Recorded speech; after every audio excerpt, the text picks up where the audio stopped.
Not one person from my family came to my graduation. They all ditched it for a last-minute trip with my brother instead. But as I walked across the stage, my phone buzzed with a text from my dad, "Come home immediately." Then I saw 37 missed calls right underneath it. There are moments in life that redefine everything, a line in the sand you never thought you'd draw. For me, that line was etched in stone the day my family tried to steal from me, right after they skipped my college graduation for a frivolous ski trip. My name is Adrian, and for as long as I can remember, I've been the background child, the invisible one in my family. Not the black sheep, not a troublemaker, just there.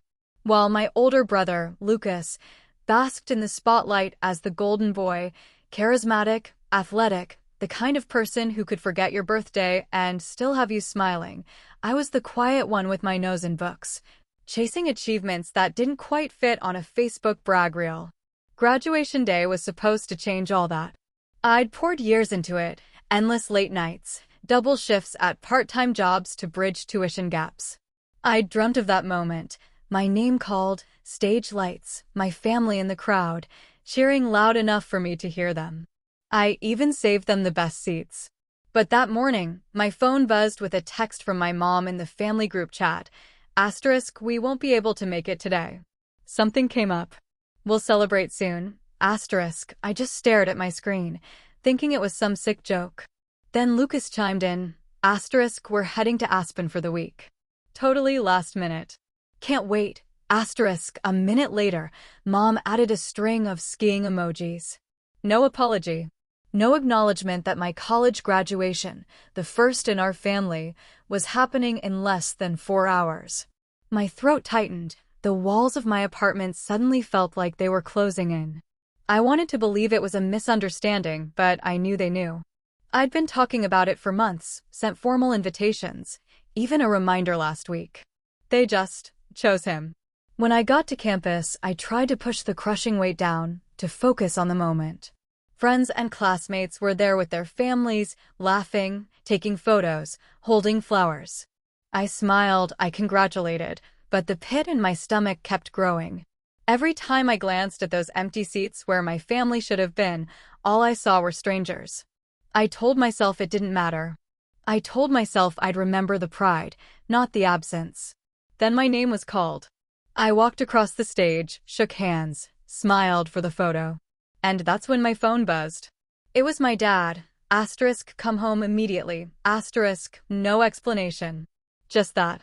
As I stepped off the stage, notifications piled up, 37 missed calls, the same urgent message, *, come home now, *, I didn't answer. I just stood there, my diploma in one hand, my phone in the other, bewildered. What could possibly be so urgent that the family who skipped my graduation for a ski trip now demanded I drop everything and rush home?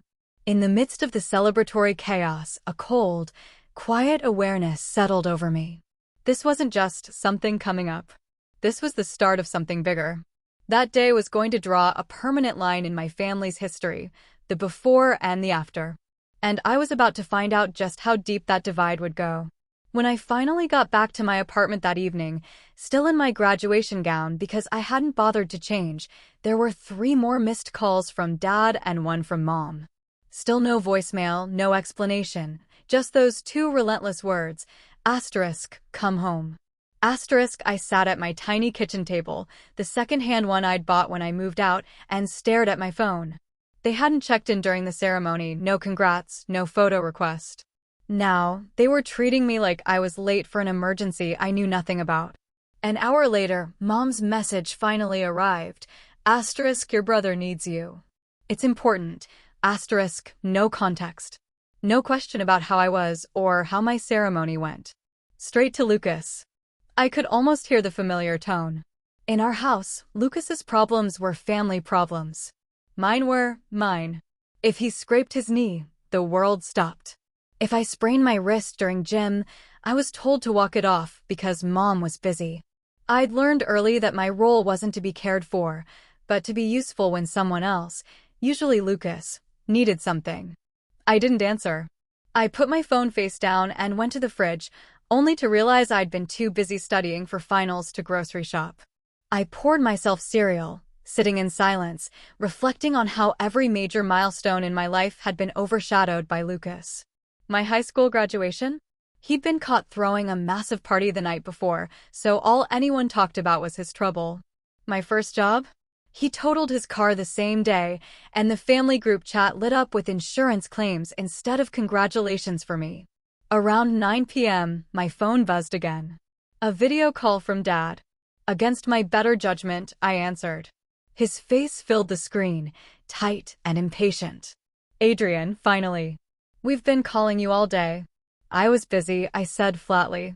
Graduating. He didn't even acknowledge it. Lucas is in trouble. He needs you to come over tonight. Now. I blinked. What kind of trouble? Dad sighed, like I was being unreasonable. His credit card's maxed out, and he can't pay the balance. He was counting on you to help. Counting on me? I stared at him. I didn't even know about this until 10 seconds ago. You're good with money, Dad said, as if that explained everything. You've been working all through school, saving up. Lucas wouldn't ask if it wasn't serious. I felt my jaw tighten. You skipped my graduation to go skiing. And now you're asking me to bail him out. It wasn't about skiing, Dad said quickly, but I could clearly see the fancy, wood-paneled ski lodge behind him. Lucas had been stressed, and we thought the trip would help. You know, he's been under pressure lately, right?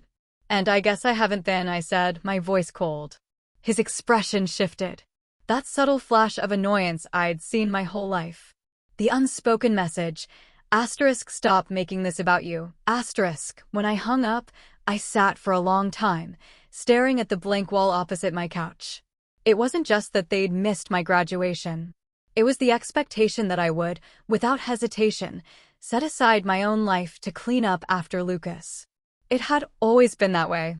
When he failed a class in college, I was roped into doing his assignments for a semester. When he ran up a tab at a bar, I was guilt-tripped into paying it off because family sticks together. But somehow, family never stuck with me. 2 days later, Lucas himself called. He didn't bother with hello. Hey, so when are you bringing the money over? I'm not, I said. There was a pause, then a laugh. Come on, don't be like that. You've always helped me before. Yeah, I said slowly, and you've never once shown up for me. Not for my graduation, not for anything. Why should I help you now? He scoffed. Wow. So, you're going to hold a grudge over some ceremony? You're being petty. That word, petty, hit harder than it should have. It was the same thing they'd always said whenever I stood up for myself. In their eyes, my boundaries weren't boundaries. They were overreactions. By the end of the week, texts were pouring in from every family member imaginable, aunts, uncles, even my grandmother. All delivering some version of Lucas is your brother. You can't just let him fail like this, or don't throw away family over money. Not one of them mentioned my graduation. Not a single one. The truth was, I hadn't even said no because of the money. I had said no because I was tired. Tired of being the safety net for a man who never learned to land on his own feet. Tired of being invisible until they needed me. The more they pushed, the more I realized they didn't see me as part of the family in the same way they saw Lucas. I was a resource. A tool.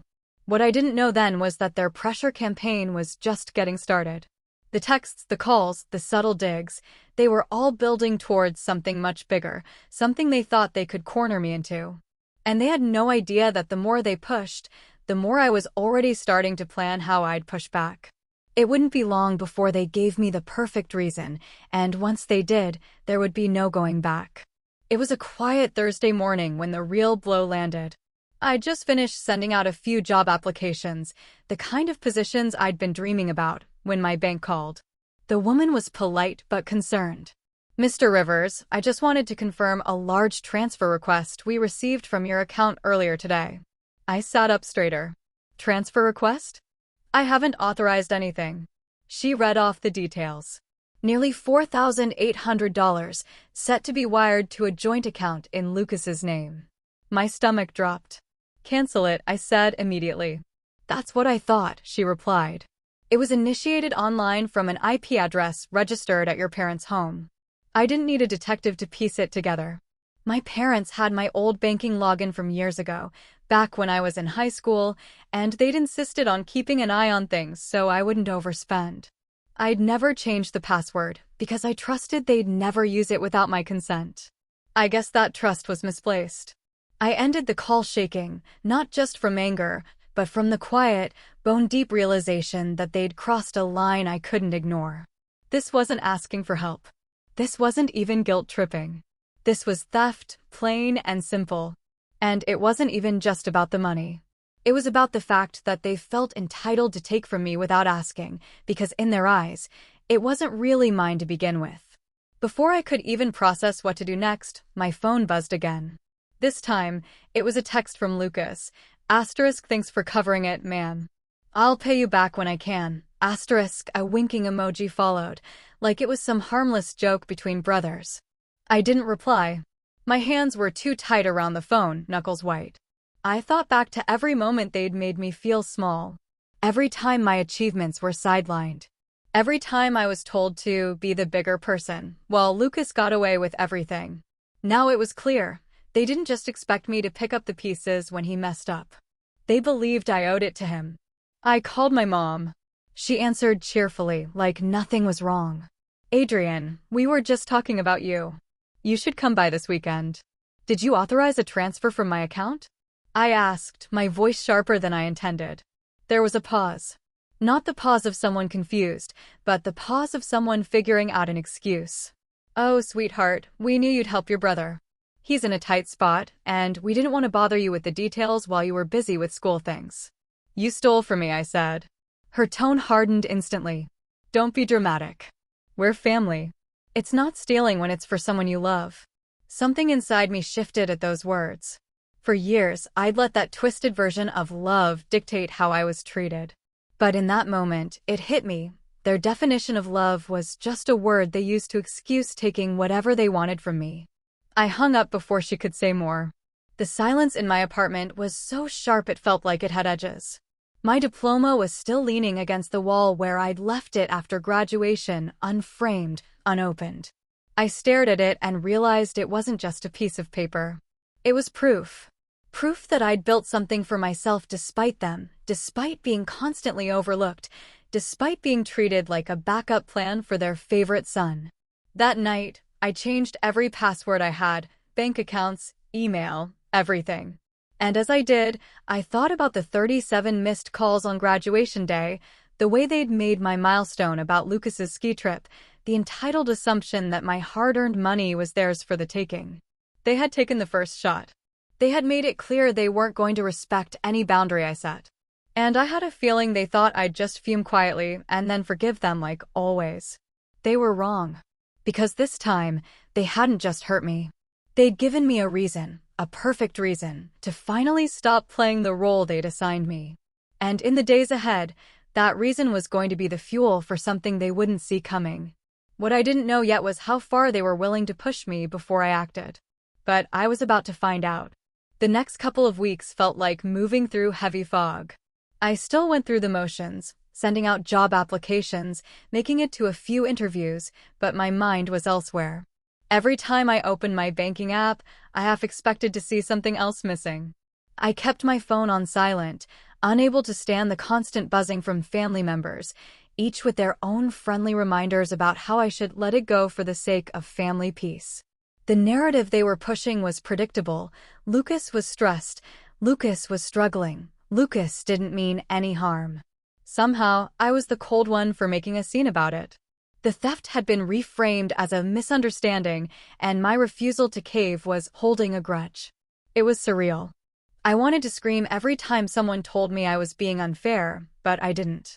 I didn't give them the satisfaction of hearing my frustration. Instead, I pulled back. I stopped going to Sunday dinners. I stopped answering calls unless they came from numbers I didn't recognize, just in case it was a job opportunity. I stopped checking the family group chat entirely. When I finally opened it one night out of morbid curiosity, I saw a string of photos from the ski trip. Lucas posing with his friends, champagne in hand, laughing emojis, captions about living life to the fullest. My graduation? Not a single photo, not a single word. That hit harder than I wanted to admit. I'd tried for years to convince myself that if I just worked hard enough, if I achieved enough, they'd see me differently. That they'd be proud in the same way they were proud of Lucas. But the truth was right there. I could cure a disease, and they'd still find a way to make it about him. My finances were tight now. Graduation had already drained most of my savings, application fees, rent, basic living costs. And while the bank had canceled the transfer, there had still been processing fees and a hold on my account for days. I had to scrape by with what I had left. I skipped meals more than I wanted to admit. My apartment felt colder, emptier. It was the first time in years I felt truly alone. Not just without company, but without the illusion of support. The worst part? My degree should have been opening doors, but without any real connections or family backing, I was just another resume in a pile. Every rejection email was another reminder that I was on my own now. That if I fell, there was no one who'd catch me. Unless catching me meant taking something from me. But here's the thing. In that quiet, in that isolation, a part of me started to wake up. I began keeping a small notebook by my bed, jotting down everything that had happened since graduation. Every call, every text, every piece of manipulation. I started looking back, writing down old incidents, too. Moments I'd brushed off at the time. When I read it all together, it was like looking at a long, slow-moving train wreck. Patterns I'd ignored before were glaringly obvious now. I wasn't sure yet what I was going to do with it, but I knew I was done reacting on impulse. I wouldn't yell. I wouldn't plead. I wouldn't try to make them see my side. That had never worked, and it never would. Instead, I was going to wait, watch, let them keep showing me who they were. And when the time came, I'd have more than just the will to stand up for myself. I'd have a plan. The problem was, they weren't done with me yet. And before I could put that plan into motion, they were going to push me further than I'd ever thought possible. Far enough that I'd have no choice but to act. The shift started small, almost unnoticeable at first. I landed a part-time research assistant job at a local firm. It didn't pay much, but it gave me enough breathing room to cover rent without dipping into the last of my savings. More importantly, it was a foot in the door, a place where my skills actually mattered and my work wasn't constantly overshadowed by someone else's charm. The first time my supervisor, Karen, complimented my report writing skills in front of the whole team, I didn't even know how to react. I wasn't used to public recognition that wasn't immediately undercut by a "but Lucas" sentence. No one compared me to a golden boy. No one minimized what I'd done. I showed up, worked hard, and people noticed. It was strange and intoxicating in its own quiet way.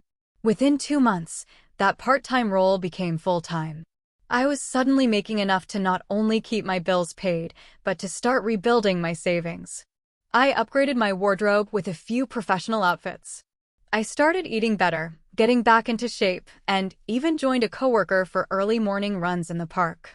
For the first time in a long time, I woke up each day feeling like my life was actually moving forward, without my family's approval, without their involvement at all. The social shift came next.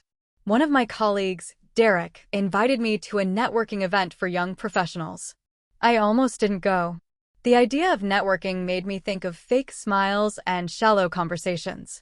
But I went anyway, and to my surprise, I met people who were genuinely interested in what I did and what I was working toward. Over the following weeks, I built connections, swapped contact info, and even started attending industry mixers. It wasn't overnight success, but it was steady, undeniable progress. And the best part? My family had no idea. I didn't post about it. I didn't send updates. I learned to love the silence. Every accomplishment felt like a card I was keeping face down on the table, waiting for the right time to flip it over. Financially, I started to pull ahead. By month 4, I'd paid off the small debt I'd carried from my last semester of school. By month 6, I had a growing emergency fund. Around that same time, Karen recommended me for a side consulting gig with a startup. It was only a few hours a week, but the pay was more than generous, and it let me stretch skills I hadn't touched since my senior thesis. That gig snowballed into another one, and, before long, I was making more on the side than I had at my original full-time job. I knew the version of me they were used to, the quiet helper, the one who said yes, because it was easier than fighting, would have never reached this point. This was new territory. I wasn't just surviving anymore. I was building leverage. And still, I kept my cards close. When my mom called to ask if I was doing okay financially, I gave her the most generic answer possible. I'm fine. No details, no openings for them to gauge how much they could take. The less they knew, the less they could target. But Lucas couldn't help himself. He started sending me casual messages again. Asterisk, hey man, how's work? Got any plans for the weekend? Asterisk, I recognized it for what it was, testing the waters. He'd done it before after our fights, slowly sliding back into my life until he could ask for something. This time, I didn't bite. I gave short, polite answers, nothing more. And yet, I could feel something brewing. Call it instinct. Call it the years of watching how my family operated. The tone of their rare messages had shifted. Polite, even warm, in a way that felt rehearsed. I didn't know exactly what they wanted yet, but I could guess. Money, favors, something that benefited Lucas at my expense. What they didn't realize was that they weren't dealing with the same person anymore. I wasn't the broke, dependent college student they could corner with guilt trips. I had resources. I had connections. And for the first time in my life, I had the means to say no and make it stick. Still, I didn't move first. I knew that if I waited, they'd hand me the perfect opening. They always did. And when that moment came, I wouldn't just say no. I'd make it clear, in a way they couldn't ignore, that the old version of me was gone for good.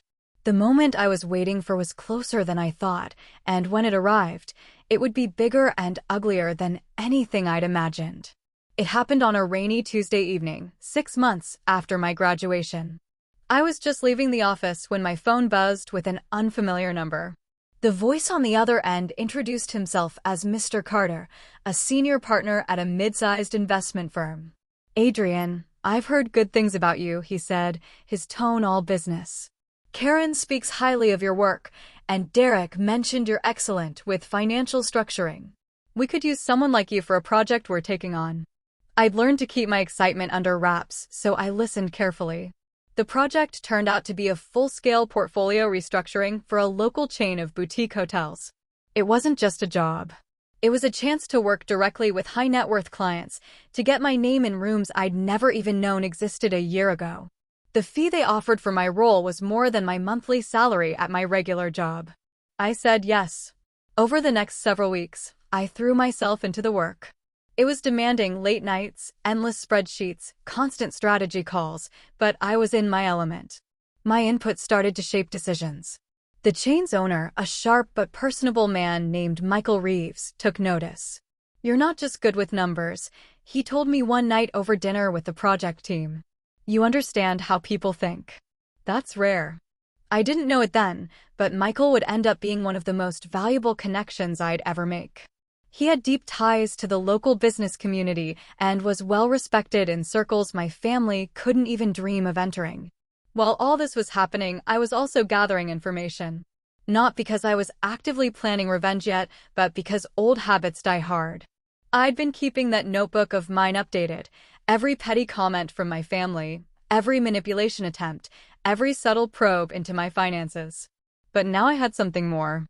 Through casual conversations with family friends at networking events, it's amazing what people will share over a glass of wine. I learned that Lucas had been trying and failing to get backing for a business venture. Apparently, he'd pitched a half-baked idea for a luxury sports bar to several investors, but no one was willing to touch it. One comment stuck with me, asterisk, if he can't get someone to co-sign a loan soon, he's sunk. Your parents are really stressed about it. Asterisk, I tucked that away.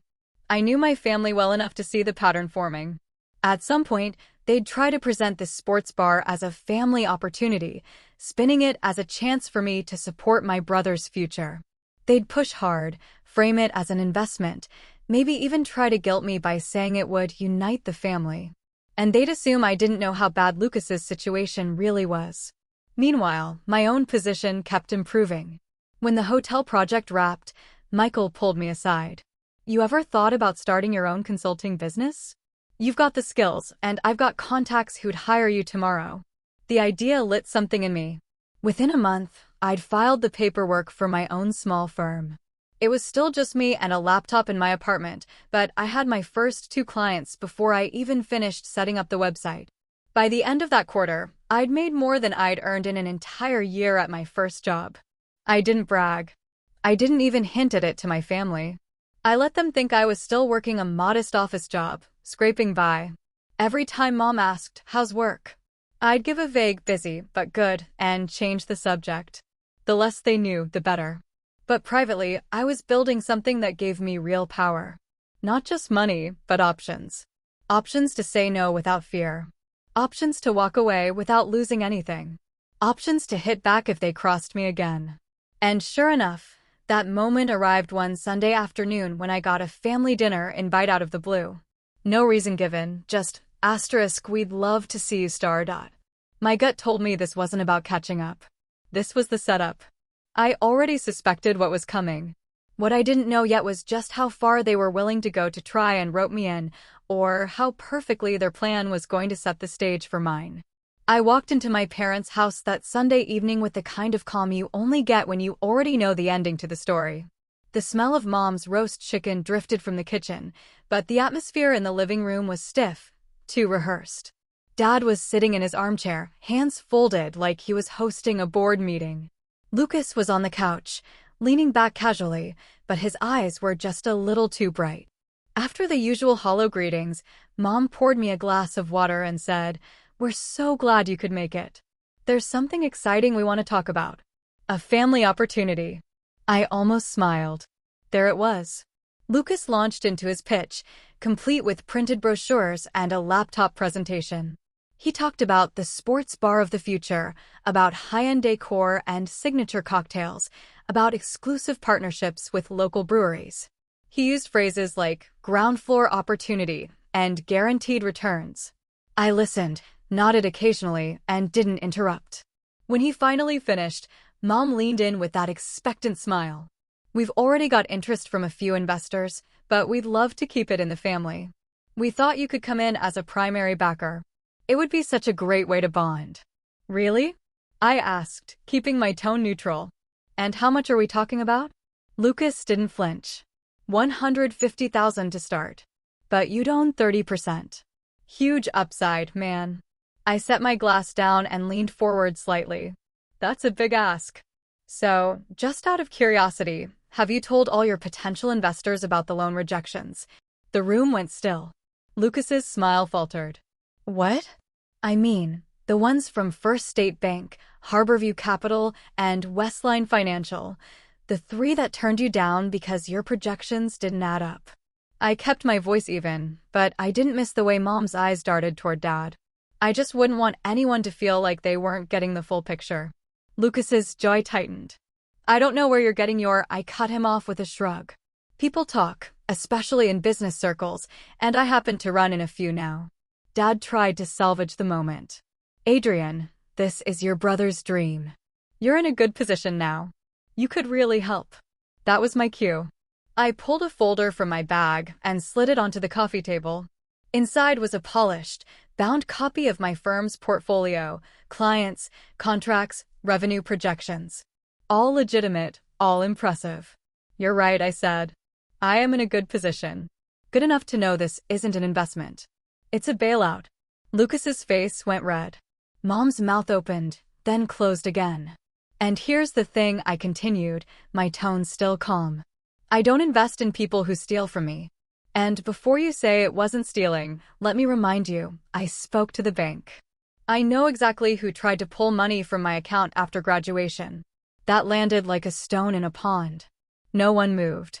I stood, tucking the folder back into my bag. "From now on, I'm done being your safety net.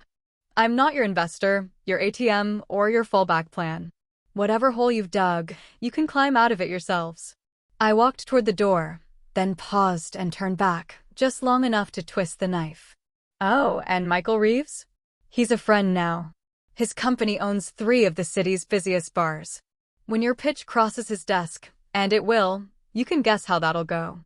Lucas didn't say a word. Mom looked like she wanted to, but Dad's hand on her arm kept her silent. I left without another word. The sound of the rain outside somehow lighter than when I'd arrived. They'd come expecting the same old Adrian, the one they could pressure into giving in. Instead, they'd gotten the version they'd spent years creating without realizing it. The one who'd learned exactly how to beat them at their own game. What I didn't see, not until later, was just how badly that single evening would unravel things for them. The fallout began faster than I'd expected. 2 weeks after that dinner, I got a text from an old neighbor. *K, just saw your brother at the bank. Looked furious. Something happened. That same day, I received an email from Michael Reeves, confirming my suspicion. Lucas had indeed sent him the sports bar proposal. Michael hadn't just declined. He'd forwarded it to a few other prominent investors in the city with a short, professional note, not financially sound. Proceed with caution. Within days, Lucas's ground floor opportunity was dead in the water. Word travels quickly in tight business networks, and his name became synonymous with overpromising and underdelivering. Every lead dried up. No bank would take his calls. No investor wanted a meeting. That alone would have been enough. But my parents' reaction sealed it. Mom called me late one night, her voice tight. "Do you know what you've done? Your brother's future is ruined." We had to take out a line of credit on the house to cover his debts. I kept my voice even. I didn't ruin anything. I just stopped protecting him from the consequences of his own choices. There was silence on the line. I could almost hear her swallowing back whatever she wanted to say. When she finally spoke, it was softer, but colder. "You've changed." "Yes," I said. "I have." And I hung up. Over the next month, I kept my distance. My consulting firm continued to grow, and I moved into a larger apartment downtown, one with a skyline view I'd dreamed about since my first year of college. The few mutual friends I still shared with my family began to quietly acknowledge what I'd always known. The golden boy shine had worn off, and the cracks were showing. Lucas had picked fights with several of them after his failed business, blaming the market, bad timing, and even me. But no one was buying it. The last time I saw him was by accident. I was meeting a client for lunch, and Lucas walked past the restaurant. He noticed me through the window, slowed for a moment, and then kept walking. No smile, no wave, just a man who'd finally realized the person he used to lean on was gone for good. And for the first time in my life, I didn't feel guilt. I felt free. Because they had taught me, in their own twisted way, the most valuable lesson I'd ever learned. When you stop letting people treat you like a safety net, you find out very quickly who's capable of standing on their own.